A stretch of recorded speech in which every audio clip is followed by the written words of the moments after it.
Okay, today we're talking about cannabis legacy. Cannabis legacy is something which is not always long ago. Cannabis legacy also has something to do with the future of cannabis. So please allow me to also give an outlook on the future of cannabis. In that, during that panel, it's not only about the history of cannabis, but of course I think we start with the history of cannabis because we have two very experienced players from the cannabis industry here. We have Ben Dronkers from Amsterdam, from Holland, from Netherlands. He's a founder of Sensi Seeds, and please give a warm welcome again for Ben.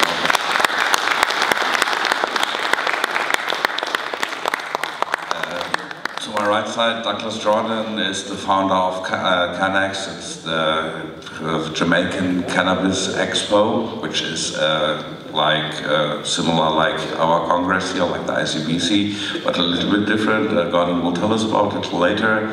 And please, another warm applause for Gordon. Thank you very much. And before we start, I think cannabis legend Ben Dronkers, because Ben, I really appreciate it. I feel honored that I can interview you the second time in my life. Thank you very much for that option. And Ben will introduce his short history, or his long cannabis history, in a short movie, and I would say, or in a short video, and I would say, I give the microphone to Ben and he can explain. You can see it also there on the monitor. Okay. Yeah, it's this is somewhere I started, naughty and dangerous sometimes, finding seeds all over the world. This is with my son Alan, the guy with the airplanes. This is also nice. We did give some awards and some beautiful people got them. It's all in the museum to see. I'm sorry about this video because somebody just put it together, and it's that is the Barcelona Museum, something really you have to go to. And we have a museum in Amsterdam. Here it comes. And it's already 30-something years, nearly 35 years, I think. This is the Sensi Seed in Amsterdam. And this is the Sensi Seed in Barcelona, next to the museum. It's a flagship shop. That's another shop in Amsterdam, the Flying Dutchman, and where we also sell seeds. I took that brand over from a very close friend of mine. This is what we do with the breeding. It's quite big, and it's changed a lot since I was the breeder and my son was the breeder, so there's a lot of change. There is a CBD, I have to tell you something about it later on. Important stuff, very important stuff. So beautiful stuff for the people. Of course, the protein and the seeds is very much needed in the world. This is the museum in Barcelona. I love it. We took 9 years to renovation. It's a modernista building. It was terrible when we started, but it became really nice. You should visit. Barcelona is a nice place. There's even a beach you can swim naked. So it's a liberal city. I love Barcelona. So to make it a bit long, I'm sorry, but you have some impression for what we do. This is Amsterdam. Small but very, very cozy and nice objects inside. I collect around 45 years, so I have a lot of stuff, you know. We just make the catalog and it's nearly 9,000 pieces. You have to be an idiot to collect so much, but it is so nice, you know. It is the passion, what is there. We do some cannabis college, people from all over the world come there to introduce there. There's a group of Thai people that want to know all about hemp and cannabis. Now you know about Thailand, what happened. My son Alan teaches in Thailand on 2 universities, already a couple of years, I think 3 years, and he got an honorable doctorate in September from the university. So he teaches cannabis, and he was also on the barricade to legalize. Happy what happened in Thailand. It's amazing. This is so beautiful. This is hemp. We did hemp flags, right? And it's so sad, and it's a little bit on it because hemp is the future. and no doubt about it. We have a company in Holland for 27 years. 25 years we lost money, a lot. And now finally we made some money, especially with the CBD. And because of COVID and all the other things, it's going down again. But now we make the insulation. The factory is just 2 years open, 2.5. And the insulation is amazing. You know, all the glass wool, the rock wool, all the pollution they got and the energy it takes to produce it. And now we got this hemp wool and this hemp insulation. And the crazy thing I never knew, we isolate for cold here in Europe. If it's cold, we isolate good and then we're not cold. But hemp is not only for the cold, it protects much, much better than glass wool for heat. So in our booth there's a little stand, you can see how fast it takes out the heat, and it's amazing. So the future for hemp is absolutely there. Even, you know, we are quite industrial now, all financed by ourselves, by Sensi Seeds mainly. So we need also more investment in that sense, that if we really grow on, we do 3,000 hectares now, then we need again investments, you know. What else I want to say? Can I go on or what? Yeah. Well, the other thing is, there's two things important. The first thing is, I hear that there's a sort of meeting now between different countries, Holland, Germany, Portugal, and another few countries, and they want to change the cannabis rules in Europe. And that is bloody important because cannabis is a social, cultural possession. That means cannabis is from everybody, like a tomato is from everybody. And from that point of view, you have to see that legalization is very important soon. And the best way to do that is like the Thai style, you know, they just like legalize everything. You want to grow, you grow. You want to sell, you sell. Whatever you do it. So that's very important. With the CBD is also a new thing. I was worried about already a long time that, you know, all the CBD, they have to, the extraction, CO2 extraction, full, and then you have all kind of different extractions. And you got the isolate. Well, there is a big research going on the moment about the toxicity of CBD in Germany, and the EIA do that, European Health Organization. It's a study for more than 1.5 million, something like that. And the first results come out that CBD is okay for people. Isolate, not sure. So I'm scared that isolate will be again something that the anti-cannabis people gonna smash us with, that, oh, it's bad, it's terrible. There was even a new doctors group now, they say cannabis can cause cancer. Can you imagine? And it's in the newspaper again. Well, it cures cancer, it's proven. So it's a funny world, you know, it's a crazy world. So if you ask me anything later, I talk too much, I'm stoned also actually.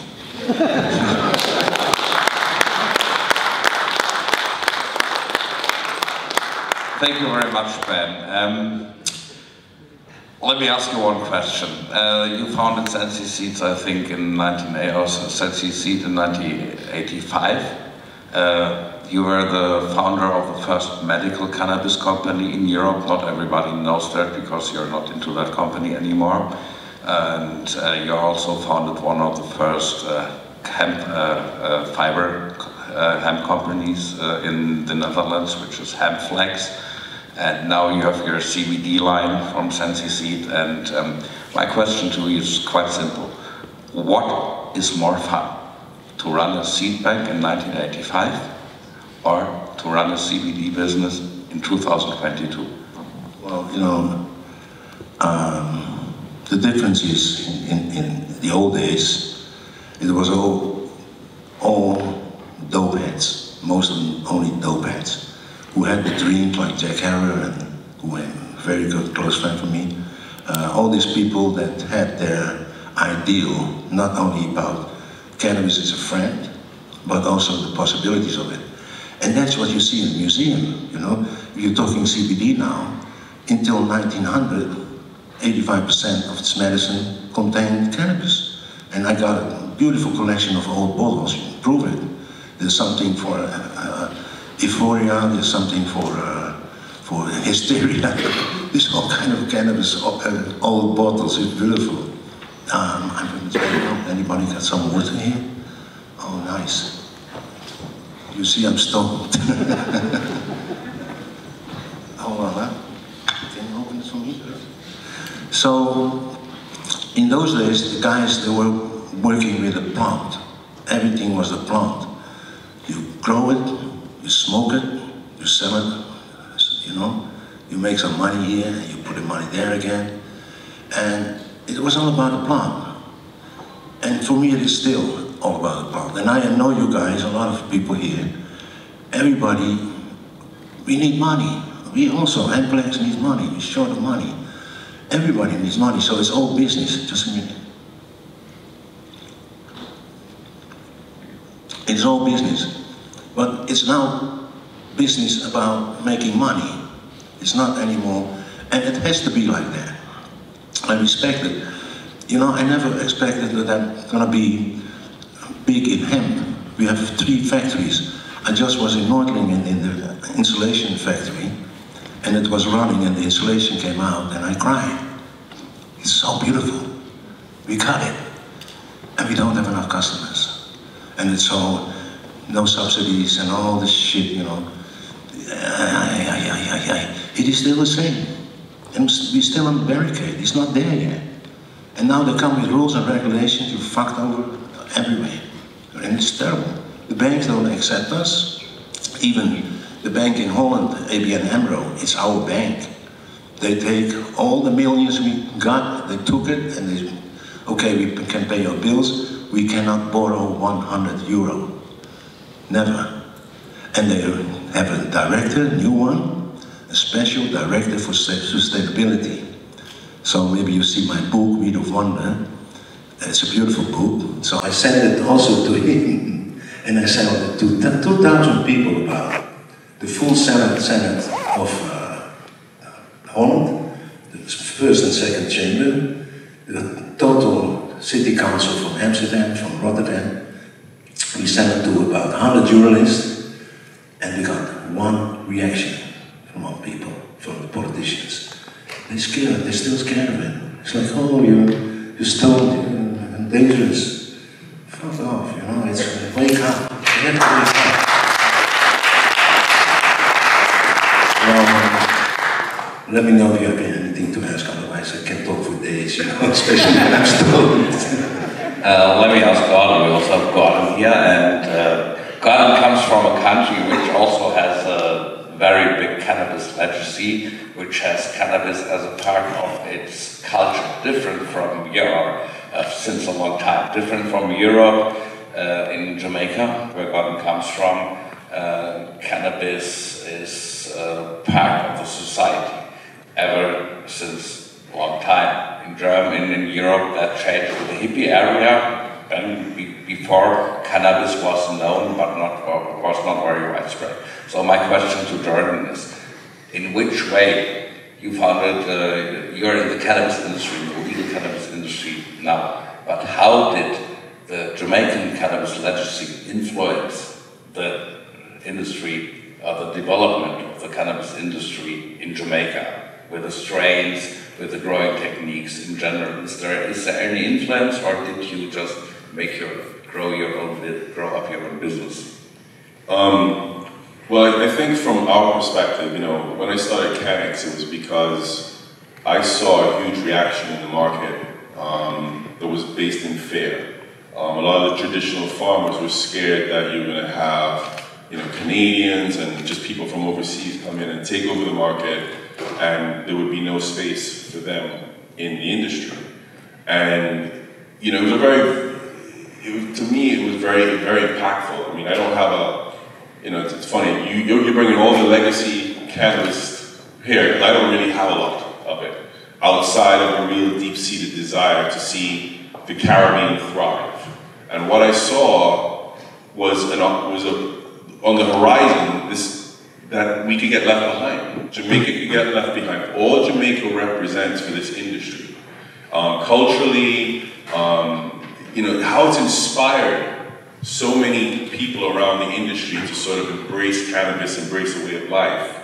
It had the real possibility of being left behind, being excluded.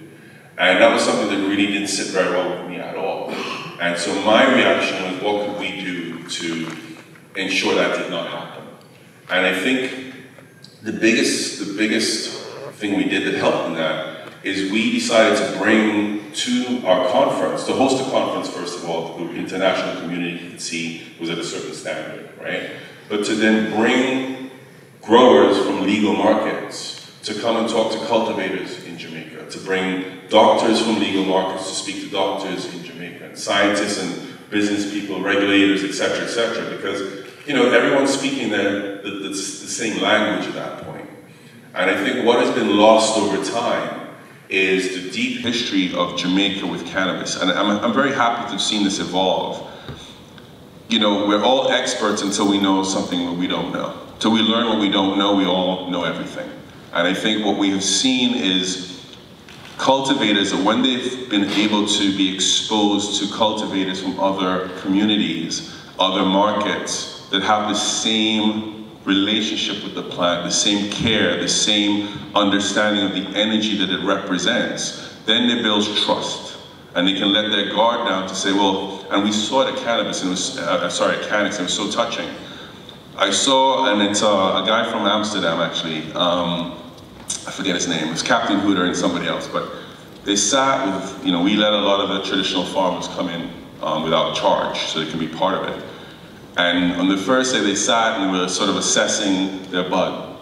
And it was like, what are you talking about? What's wrong? There's nothing wrong with my bud. I've been doing this for da-da-da-da. And then because they saw the expertise, the care, the attention, the knowledge, then the following day, here were these two guys from Amsterdam sort of critiquing some of the grow. The following day, there's probably about 15 farmers waiting to talk to them, for them to assess their bud and say, is mine better? Look at this one. And, you know, and it was a wonderful thing, because when you break down these walls that we've artificially erected, then you have this energy that can flow. And I think, you know, I hear, you know, obviously your legacy is way beyond mine, but if there's one point of coming in clean in the last sort of 6, 7, 8 years, this industry, I have seen is that, yes, it's a business, but if you try to do this business without the essence and the heart of what this plant represents, and I'm going to use some of the colorful language you use because I like to, you're going to get fucked,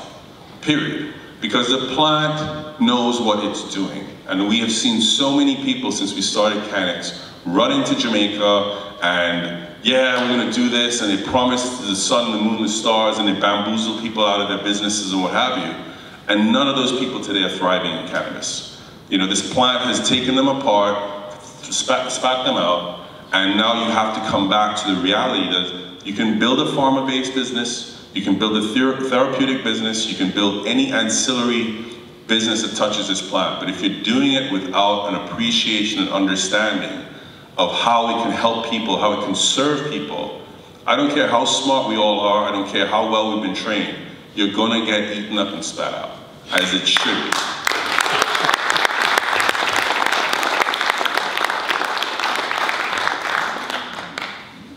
When it comes to the European cannabis industry, you are part of it for a long time.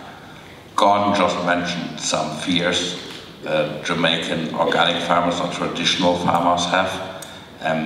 What do you think about the development of the cannabis, of the producing cannabis market, or the cannabis production in Europe? Do you think the people who should be in the position to produce cannabis are there? Or do you think in general we waste a lot of knowledge because it cannot be used in public so far?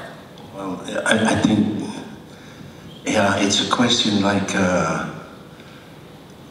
do you still grow tobacco in your garden? You know, you don't. You buy it in the shop. Do you grow your own wine in your garden? You buy it in the shop. It will be that in the future it has to be industrial. So it's like you said, it is for the people. So, but also one thing is for sure, quality conquers all. And a lot of companies, like you mentioned, they can do any kind of things. Even the biggest I hear, I don't know names, I don't want to mention, but the quality is not good. So it's like that, and that's a problem. So it's always about the quality, and you know, it's always difficult because I never met anybody who didn't say, oh, my grass is the best. It's always the best when you grow it your own, right? So grow your own. The only thing what I see is that genetically, you know, there's so much hybrids. And I met a guy who was quite known in the field, and he said, well, in America, it's 80% your genes, since you see genes in it. So it spreads out, and that's good, it's okay. That's the best thing that can happen. But in the meantime, there's a big demand now, bigger demand on the regular seeds. So everybody wants feminized, and everybody wants these. But the regular seeds are also, you know, that is still the beautiful races from a long time ago. So that's interesting. When we talk about regular races, when we talk about selection of strains, Gordon, I want to know from you. I've been in Jamaica 31 years ago, and I know there were a lot of collectors of strains already at that time. Strains were a topic in Jamaica before they were a topic in Germany. I know in the Netherlands they were also a topic. But is there a chance, or was there a chance, to bring the Jamaican genetics to the industry, or do they still grow imported genetics? I have no idea about that. That makes two of us. No, I think what I've seen in Jamaica and what I hear in Jamaica, and you know what actually is very disturbing. I remember being at a conference in Vegas, and a Canadian grower actually told me that they don't need to grow Jamaican genetics and bring them out of Jamaica anymore. They're going to do it in a greenhouse in Canada, put the Jamaican stamp on it, and that's the end of that. And it was that attitude that I just felt was so, it's just completely out of sync with what this industry represents. And I think, you know, there's a lot of work being done in terms of IP in Jamaica and how you protect the seeds and genetics. Where that sits today, it's still being developed and evolved. I think, unfortunately for Jamaica, we have not seen yet the kind of progress in the industry that I would like to see. I think the industry is not working as closely together as it should to affect the positive impacts that it has. You know, why I like to go to all these different international conferences is it's a very sharp reminder of the potential of the Jamaican industry. Again, I go back to sort of the references and the culture, and we talk about brands all the time. But what is a brand? A brand is a construct of values that it represents to a consumer. And the Jamaican brand, quote unquote, is that. Because I have some friends who've been in this industry, as they like to tell me. They were in this industry long before it was legal. And they've shipped all over the world, and they tell me that they can tell folks how to organize the banking, they can figure out everything. But you know, again, we get so complicated and sophisticated today. And this is what one of my friends said. He said, "Dog, let me tell you something. See all this strange talk? Back in the day, we used to take all the Jamaican weed, compress it together, put it in a brick, ship it off to New York. And you know what the people would say? Damn, this is good. Because it's Jamaican. And there's a real, in terms of the consumer, and I saw this when I was first starting this event off. I went to LA, and I told them I was going to do this event in Jamaica, you know, a ganja event in Jamaica. The first person says to me, "That's a shit idea, like where are you going to get the good weed from?" And I was like, "What are you talking about?" I started to get defensive. But this man had been to Jamaica in the past 3 years over 100 times. He'd been to all the different cultivators, all the fields. He knew exactly what he was talking about. Later the same day, I go to a friend of mine who's a music producer, and he says, I tell him the same thing, and he says, "That's a brilliant idea, because the weed in Jamaica is the best in the world." Now I'm hearing this both sides of the coin here. He says to me, they brought the game down to record music, and from his first day, he's like, "Forget the music, we're smoking weed the whole time we're here." And why am I making this point? Because On the seed side of it, on the genetic side of it, there's a market, just like fine wine. There's a connoisseur who knows that product and who's going to be able to sip that wine and say this is good and this is not good. But 95% of the consumer, it's a different experience. It's a different experience. When you land in Havana and someone hands you a hand-rolled cigar, you're like, this is a cigar. When you're buying a quality cigar from your little cigar shop in Idaho, you're like, yeah, I bought a cigar. And we have to be very aware of what the whole brand experience is. Not to move it away from, you know, the sort of historical nature of it, but those are the things that I look at with a purer vision. I learn a lot from folks who've been in it for as long as you have, and it's such a deep and rich history that we must not let go of. But I think in this next iteration, from my perspective with this industry, is understanding what those things potentially mean for today's consumer. You know, I hear, and I was guilty of this in the beginning, we talk a lot about, you know, cannabis being a commodity. But yet, the interesting thing about cannabis is cannabis can be commoditized, but it's also a finished product. Raw flower is a finished product. There's a consumer for whom that is the finished product. And we as an industry have to represent and protect these different ways of consuming the cannabis, because ultimately, and you get to where you talked about, you know, it's grown in your back garden. Look at what we've seen with alcohol and beer.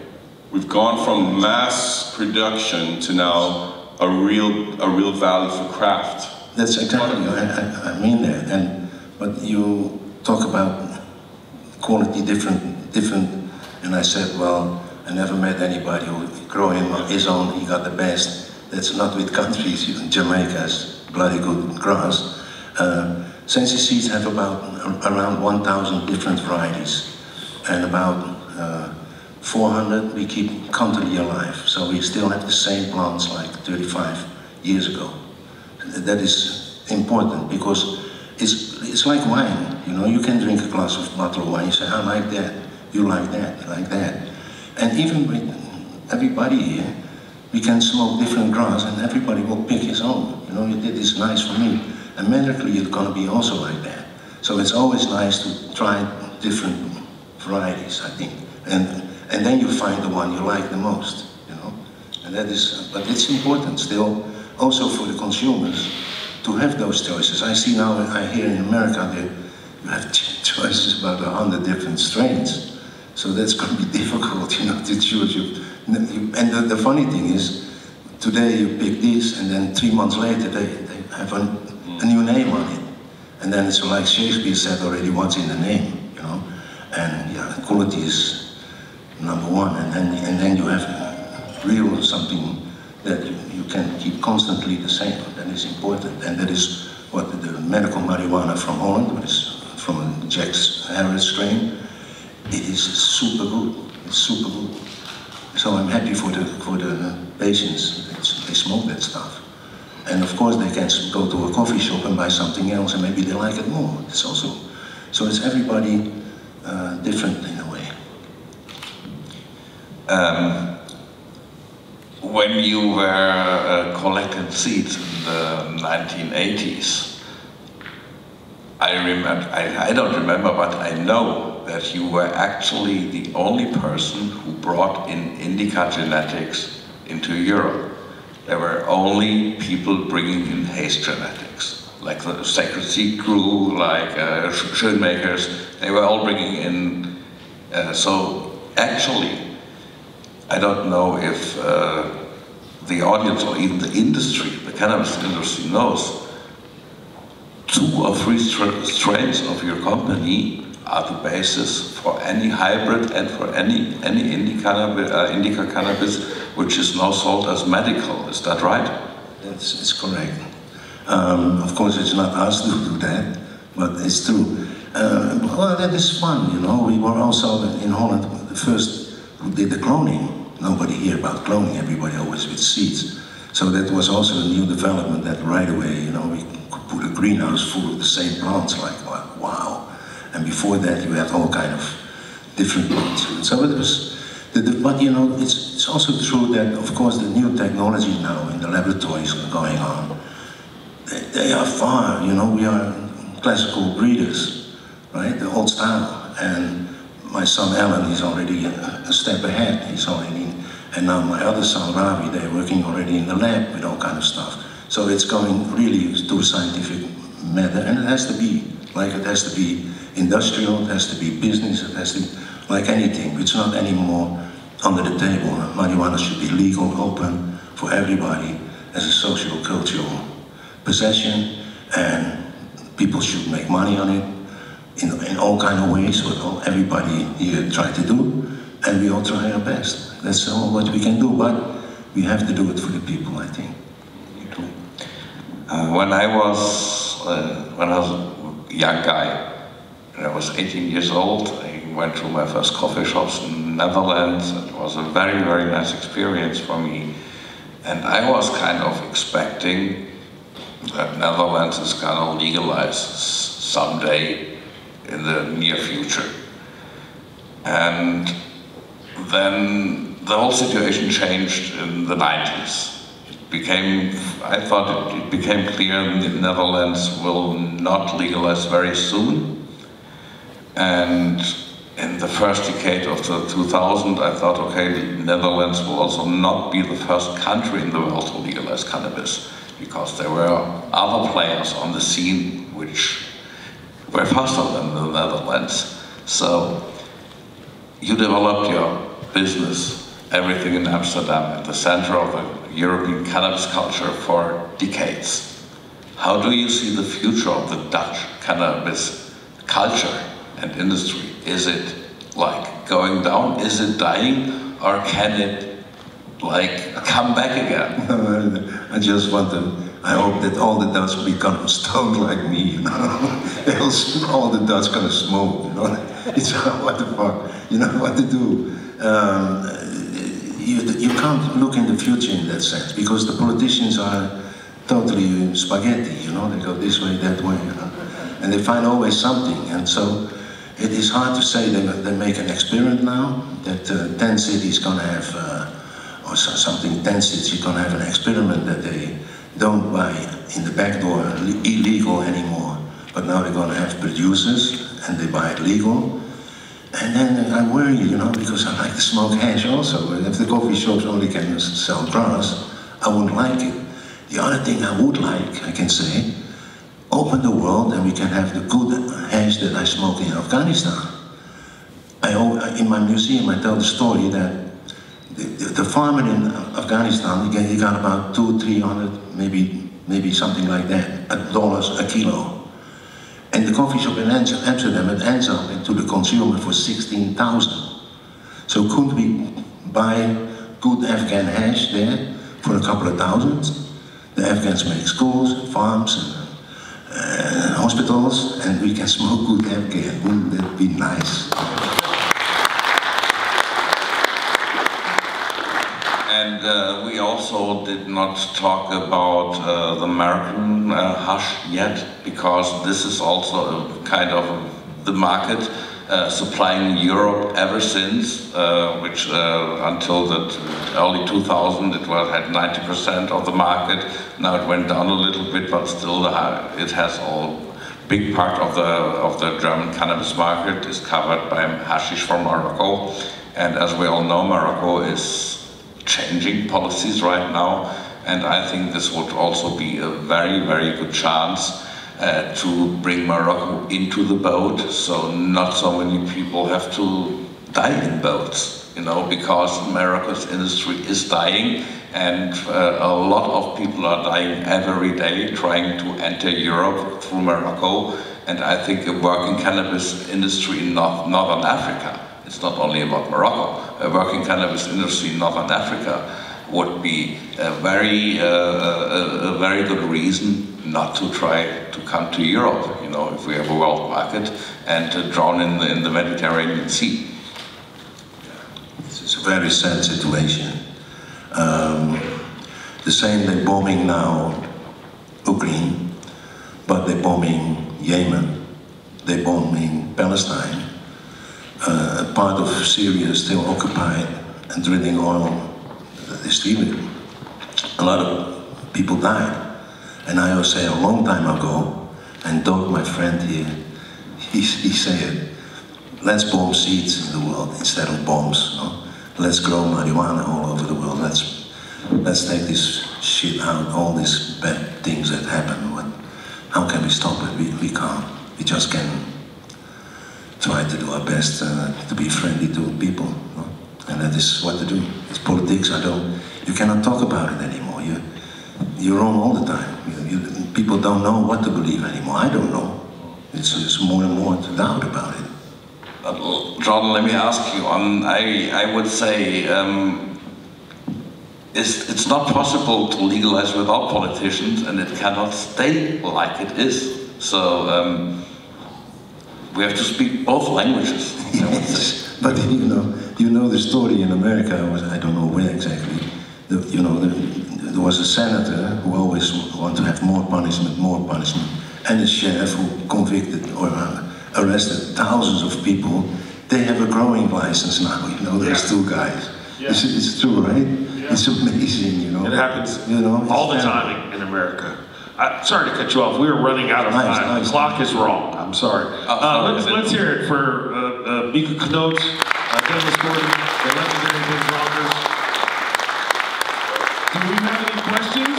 Anyone have any questions for them before we move on to the next panel?